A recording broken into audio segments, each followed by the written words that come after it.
Hello നമസ്കാരം. അടുത്ത ആഴ്ച നടക്കാൻ പോകുന്ന മാൽദീവ്സ് മിനിസ്ട്രി സ്കൂളുകളിലേക്കുള്ള ടീച്ചേഴ്സിൻ്റെ ഓൺലൈൻ ഇൻ്റർവ്യൂവിന് വേണ്ടിയിട്ട് അപ്ലിക്കേഷൻ എല്ലാം സബ്മിറ്റ് ചെയ്തു. ഷോർട്ട് ലിസ്റ്റിൽ വന്ന കാൻഡിഡേറ്റ്സിന് വേണ്ടിയിട്ടുള്ള ഒരു ചെറിയ വീഡിയോ ആണിത്. ഒരുപാട് പേര് എനിക്ക് പേഴ്സണലായിട്ടൊക്കെ മെസ്സേജ് അയച്ച് ചോദിക്കാറുണ്ട് ഇതിൻ്റെ ഡീറ്റെയിൽസ് കാര്യങ്ങളൊക്കെ അറിയാൻ വേണ്ടിയിട്ട്.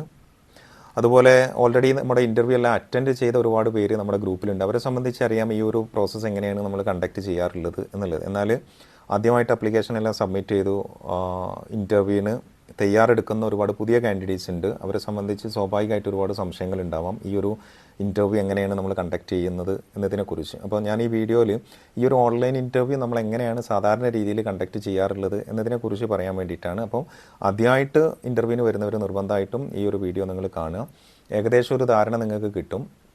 പിന്നെ ഒരു പ്രൊഫഷണൽ വീഡിയോ മേക്കർ ഒന്നുമല്ല, അപ്പോൾ സ്വാഭാവികമായിട്ട് വീഡിയോയിൽ മിസ്റ്റേക്കുകളൊക്കെ ഉണ്ടാവാം, അത് നിങ്ങൾ ക്ഷമിക്കുക. പിന്നെ അപ്പോൾ വർഷത്തിൽ 2-3 പ്രാവശ്യം നമുക്ക് ഇതേപോലെയുള്ള ഓൺലൈൻ ഇൻ്റർവ്യൂസ് ഉണ്ടാവാറുണ്ട്.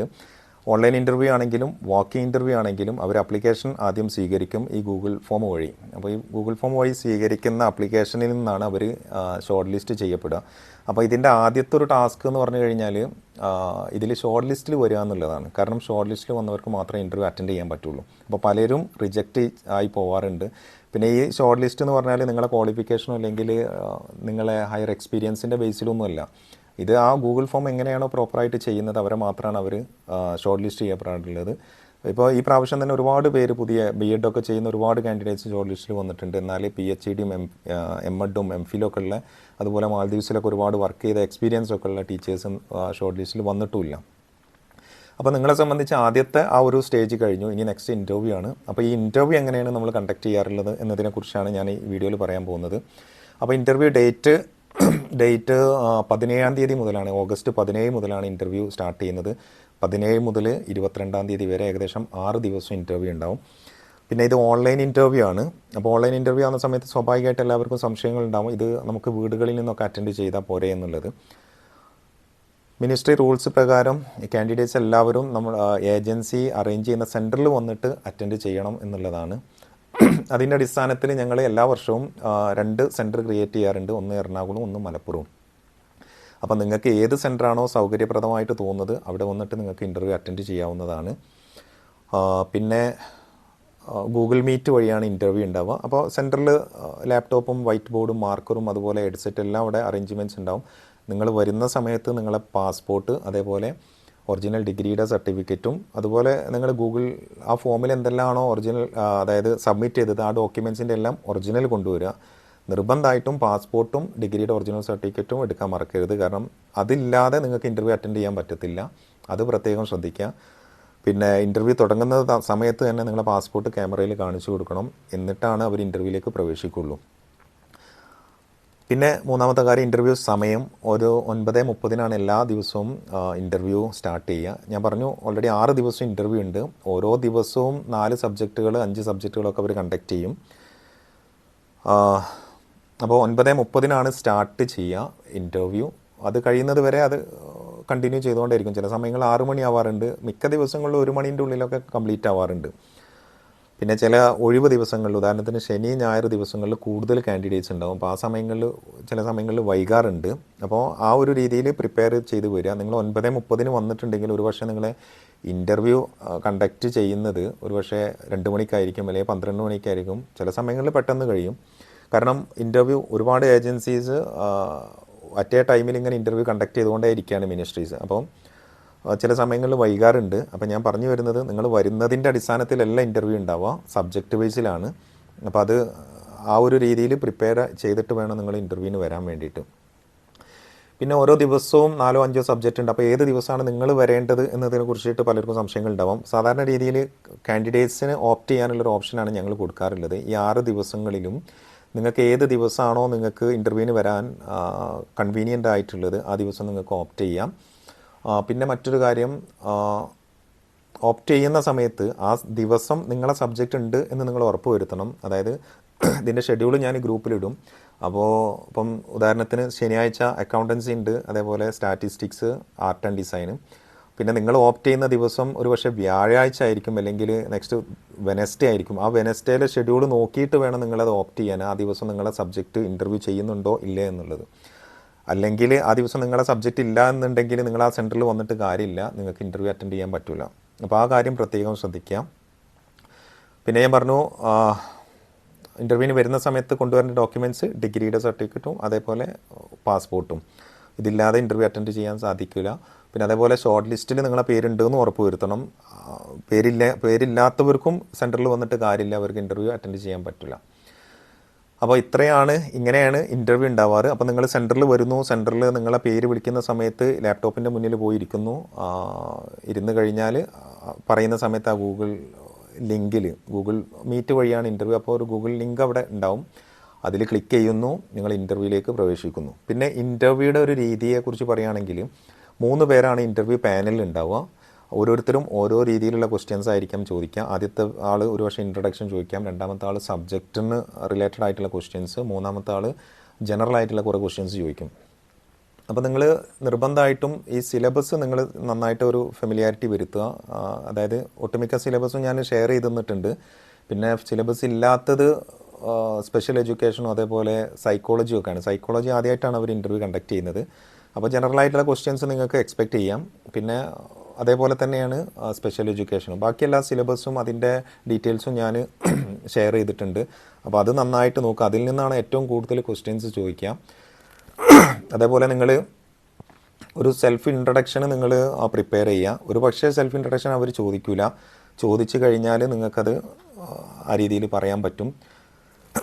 പിന്നെ മറ്റൊരു കാര്യം, പിന്നെ നിങ്ങൾ ഒരു ഡെമോൺസ്ട്രേഷൻ ക്ലാസ് ഉണ്ടാവാം. അപ്പോൾ ആ സമയങ്ങളിൽ ഒരു പക്ഷേ ടോപ്പിക്ക് അവർ തരുന്ന ടോപ്പിക്ക് നിങ്ങൾക്ക് ചെയ്യാൻ പറ്റുന്നില്ലെങ്കിൽ നിങ്ങളൊരു ടോപ്പിക്ക് എന്തായാലും പ്രിപ്പയർ ചെയ്യുക. ഒരു 4-5 മിനിറ്റ്, അതിന് ടീച്ചിങ് എയ്ഡോ മറ്റോ കാര്യങ്ങളൊന്നും വേണ്ട.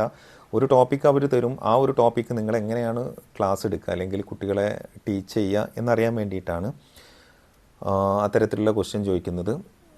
അപ്പോൾ അതുകൊണ്ട് ഒരു ഡെമോൺസ്ട്രേഷനുള്ള ഒരു ടോപ്പിക്ക് 4 മിനിറ്റോ 5 മിനിറ്റിനുള്ള ഒരു ടോപ്പിക്ക് നിങ്ങൾ പ്രിപ്പയർ ചെയ്യുക.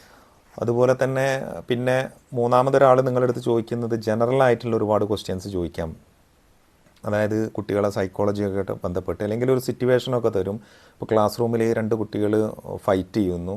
അപ്പോൾ ആ സമയങ്ങളിൽ നിങ്ങൾ എങ്ങനെയാണ് അതിന് റിയാക്ട് ചെയ്യുക. പിന്നെ നിങ്ങളെ ടീച്ചിങ് സ്ട്രാറ്റജി കാര്യങ്ങളൊക്കെ ചോദിക്കാം. നിങ്ങൾ ഏത് രീതിയിലുള്ള സ്ട്രാറ്റജിയാണ് ഫോളോ ചെയ്യുക.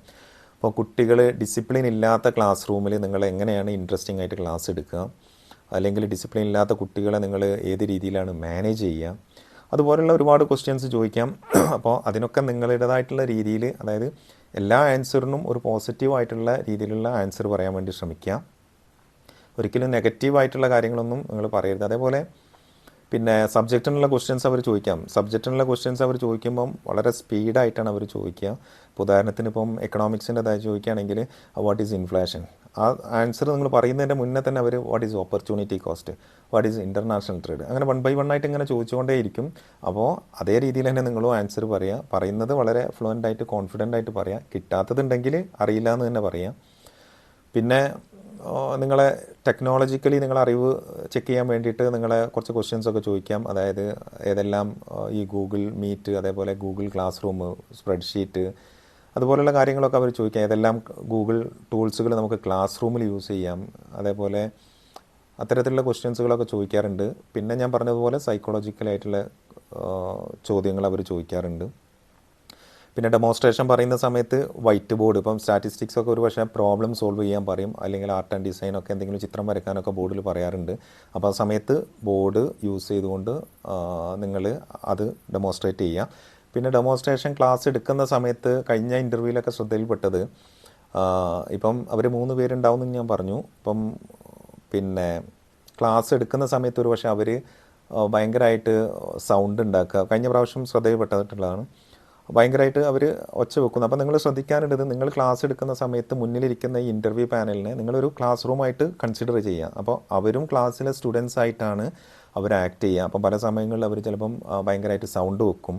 അപ്പോൾ അവർ ഉദ്ദേശം എങ്ങനെയെന്ന് വെച്ച് കഴിഞ്ഞാൽ ക്ലാസ് റൂമിൽ കുട്ടികൾ അങ്ങനെ സൗണ്ട് വെക്കുമ്പോൾ നിങ്ങൾ എങ്ങനെയാണ് ആ ഒരു സിറ്റുവേഷൻ ഹാൻഡിൽ ചെയ്യുക എന്നുള്ളത് അറിയാൻ വേണ്ടിയിട്ടാണ്. അപ്പോൾ ഒരിക്കലും നിങ്ങൾ പകച്ച് നിൽക്കരുത്. കഴിഞ്ഞ പ്രാവശ്യം പ്രൈമറിക്ക് ഒരു ഇൻ്റർവ്യൂ ഒരു കാൻഡിഡേറ്റ് അറ്റൻഡ് ചെയ്യുന്ന സമയത്ത് ഇതേപോലെ 2-3 പേര് ഭയങ്കരമായിട്ട് ഒച്ച വെക്കുന്നു, അവർ പലതും എറിയുന്നു, അങ്ങനെയൊക്കെ പലതും കാണിച്ചു.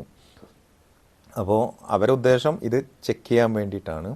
അപ്പോൾ ആ രീതിയിൽ അപ്പോൾ അത്തരത്തിലുള്ള സിറ്റുവേഷൻ നിങ്ങൾ എങ്ങനെയാണ് ഹാൻഡിൽ ചെയ്യുക എന്നറിയാൻ വേണ്ടിയിട്ടാണ്. അപ്പോൾ അത് നിങ്ങൾ പോസിറ്റീവായിട്ട് തന്നെ ഹാൻഡിൽ ചെയ്യുക.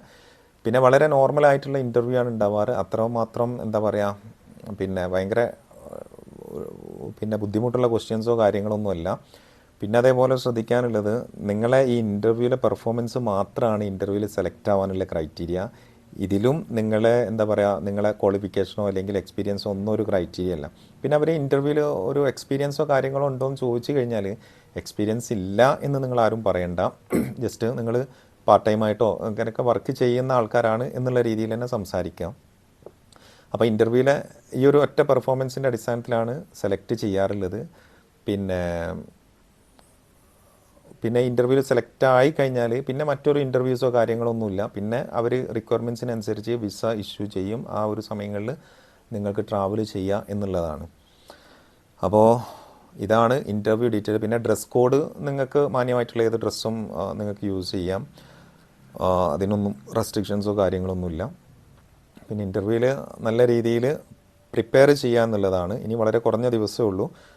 അപ്പോൾ എല്ലാവരും നല്ല രീതിയിൽ പ്രിപ്പയർ ചെയ്തിട്ട് വേണം ഇൻ്റർവ്യൂവിൽ അറ്റൻഡ് ചെയ്യാൻ. ഇനി മറ്റൊരു കാര്യം, ആരെങ്കിലും കേരളത്തിൻ്റെ പുറത്തോ അല്ലെങ്കിൽ GCC കൺട്രീസിലൊക്കെ ഉള്ളവരുണ്ടെങ്കിൽ നിർബന്ധമായിട്ട് അവർക്കിപ്പം സെൻറ്ററിൽ വന്നിട്ട് ഇൻ്റർവ്യൂ അറ്റൻഡ് ചെയ്യാൻ പറ്റാൻ സാധ്യമല്ല. അപ്പോൾ അത്തരക്കാരുണ്ടെങ്കിൽ നമ്മളെ പേഴ്സണലായിട്ട് കോൺടാക്റ്റ് ചെയ്യുക. അപ്പോൾ നമ്മൾ പറയുന്ന ഒരു അറേഞ്ച്മെൻറ്റ്സോ കാര്യങ്ങളൊക്കെ നിങ്ങൾക്ക് സെറ്റ് ചെയ്യാൻ പറ്റുകയാണെങ്കിൽ അങ്ങനെ ചെയ്തിട്ട് അതിൻ്റെ ഫോട്ടോ അയക്കണം. എന്നിട്ട് ഇൻ്റർവ്യൂ പാനലിന് അയച്ചു കൊടുത്തിട്ട് അപ്രൂവൽ കിട്ടിക്കഴിഞ്ഞാൽ അത്തരക്കാർക്കും ഇൻ്റർവ്യൂ അറ്റൻഡ് ചെയ്യാം. പലരും അങ്ങനെ ഇൻ്റർവ്യൂ അറ്റൻഡ് ചെയ്യാറുണ്ട്. ഇപ്പം നമ്മുടെ ഒരുപാട് പേര് നോർത്ത് ഇന്ത്യയിൽ അതേപോലെ ദുബായിലൊക്കെ വിസിറ്റിങ്ങിനൊക്കെ പോയവരൊക്കെ പലരും ഇൻ്റർവ്യൂ അറ്റൻഡ് ചെയ്യാറുണ്ട്. അപ്പോൾ അത്തരക്കാർ ഉണ്ടെങ്കിൽ എന്നെ പേഴ്സണലായിട്ട് കോൺടാക്റ്റ് ചെയ്യാം. അപ്പോൾ ഇത്രയാണ് ഇൻ്റർവ്യൂയെ കുറിച്ചിട്ട് പറയാനുള്ളത്. അപ്പോൾ ഓൾമോസ്റ്റ് എല്ലാവർക്കും മനസ്സിലായിട്ടുണ്ടാവുമെന്ന് കരുതുന്നു. പ്രധാനമായിട്ട് 17-ാം തീയതി മുതൽ 22-ാം തീയതി വരെയാണ് നമ്മുടെ ഡേറ്റ്, ഇൻ്റർവ്യൂ ഡേറ്റ്. അപ്പോൾ ഇതിൽ നിങ്ങളെ ഇൻ്റർവ്യൂ ഡേറ്റ് നിങ്ങൾക്ക് ഓപ്റ്റ് ചെയ്യാം. അതിനുള്ള ഒരു ഗൂഗിൾ ഫോം ഞാൻ ഗ്രൂപ്പിൽ ഷെയർ ചെയ്യും. ആ ഗൂഗിൾ ഫോം നിങ്ങൾ ഓപ്പൺ ചെയ്തിട്ട് നിങ്ങളുടെ ഡേറ്റും അതേപോലെ സെൻറ്ററും നിങ്ങൾ എന്ത് ചെയ്യുക, ഓപ്റ്റ് ചെയ്യുക. അതിൻ്റെ അടിസ്ഥാനത്തിലാണ് നമ്മൾ ലിസ്റ്റ് പ്രിപ്പയർ ചെയ്യുക. പിന്നെ ഒരു ദിവസം ഇത്ര സ്ലോട്ടുകളാണ് ഉണ്ടാവുക, അത് പ്രത്യേകം ശ്രദ്ധിക്കുക. പലർക്കും B.Ed M.Ed എക്സാമൊക്കെ നടന്നുകൊണ്ടിരിക്കുന്ന സമയമാണ്. പലരും എനിക്ക് മെസ്സേജ് അയച്ചിട്ടുണ്ട്. അപ്പോൾ ആദ്യം സബ്മിറ്റ് ചെയ്യുന്നവരെയാണ് നമ്മൾ അത് കൺസിഡർ ചെയ്യുള്ളൂ. ഇപ്പോൾ ഉദാഹരണത്തിന് ശനിയാഴ്ച 20 സ്ലോട്ടാണ് അവൈലബിൾ എങ്കിൽ മാക്സിമം ഒരു 25 പേരൊക്കെ നമ്മൾ സെലക്ട് ചെയ്യും, അല്ലെങ്കിൽ ഇൻ്റർവ്യൂവിന് വേണ്ടിയിട്ട് സെലക്ട് ചെയ്യും. അപ്പോൾ ആദ്യം തരുന്ന ഇപ്പോൾ ശനിയാഴ്ച ഒരു 50ഓളം പേര് വരികയാണെങ്കിൽ ആദ്യത്തെ 25 പേര് ആരാണോ അവർക്കാണ് ഇൻ്റർവ്യൂ അറ്റൻഡ് ചെയ്യാനുള്ള ചാൻസ് ഉണ്ട്. ബാക്കി 25 പേർക്ക് നെക്സ്റ്റ് ഏതെങ്കിലും ദിവസങ്ങളിൽ അറ്റൻഡ് ചെയ്യാം. ഇപ്പോൾ ഷോർട്ട് ലിസ്റ്റ് ആയിട്ടുള്ള എല്ലാവർക്കും ഈ 5-6 ദിവസത്തിൻ്റെ ഉള്ളിൽ ഏതെങ്കിലും ദിവസം നിങ്ങൾക്ക് അറ്റൻഡ് ചെയ്യാം.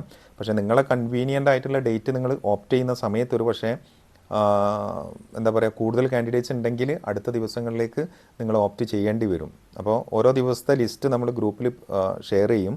ഷെയർ ചെയ്യുന്ന സമയത്ത് നിങ്ങൾക്ക് എന്തെങ്കിലും മാറ്റങ്ങളോ അല്ലെങ്കിൽ എന്തെങ്കിലും വരുത്തണമെങ്കിൽ നിങ്ങൾ അറിയിക്കാം. ഞാൻ ആ നമ്പർ മെൻഷൻ ചെയ്യുക, ആ നമ്പറിൽ കോൺടാക്റ്റ് ചെയ്താൽ മതി.